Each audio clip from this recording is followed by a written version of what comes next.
So when you crop your image to 5 by 7, make sure that you don't cut someone off at the ankle. That would be very bad. So that's step one, crop to be vertical, 5 by 7. Make sure you have ample room in the foreground and the background.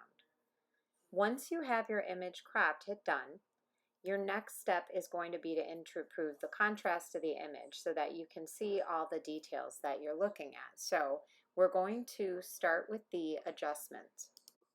Go through adjusting your exposure of your image so you have appropriate highlights and shadows. Play with the contrast. Be careful with the warmth. Don't let anyone look like an Oompa Loompa. Make sure it looks accurate. And then when you're ready, you're going to move to saturation and you're going to pull the image to be black and white. You can play with the highlights and the shadows, but adjust it to your liking. If your image has a cast that looks bluish, you can always select paint and then make sure the blend mode is on and then paint the image to be black and white. Just make sure that the color you have selected is black.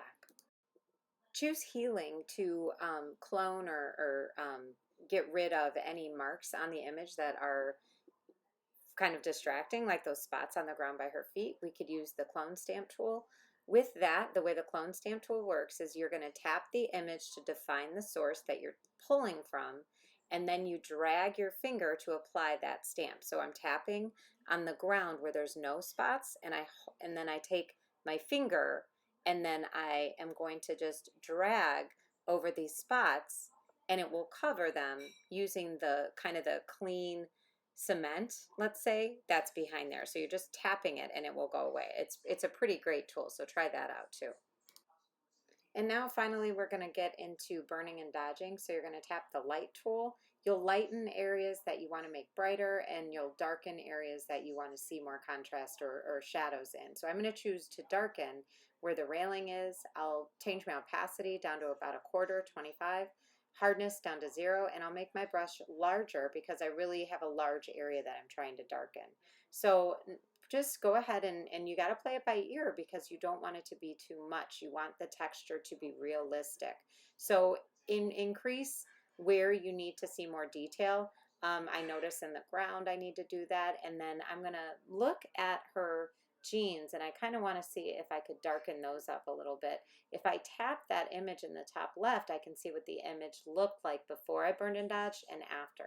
Now on her eyes there's a glare from her glasses, so I'm going to choose to darken that area because I really want to see the detail, that beautiful detail in her eyes. So I'm going to work this a little bit and let's see how this does. Okay, that's helping out a lot. So I'm just going to keep adjusting here, and this will help to improve the detail, and I can start to see the shape of her eye, and I can start to see the brown in her eye, and that really did make a difference. So I'm going to go with that. And then once you have that, you are set here with burning and dodging. You can also click structure to see if that improves the sharpness of the image and brings out some better detail. So try that and see if it's better. For this one, it actually is better. So I'm going to go ahead and use structure. The last thing we're going to add to these images is a vignette. So play with where the highlight is within the vignette and don't be obnoxious with it. We want to see the edges. We just want to kind of darken them. It puts a very dramatic effect over the picture and it just makes it look really nice. So don't overdo it. Just bring the highlight to the student and make sure that the edges are just slightly darker. Okay? So I'm playing with this and I'm going to decide where I like this, and that's it. There's the winner right there.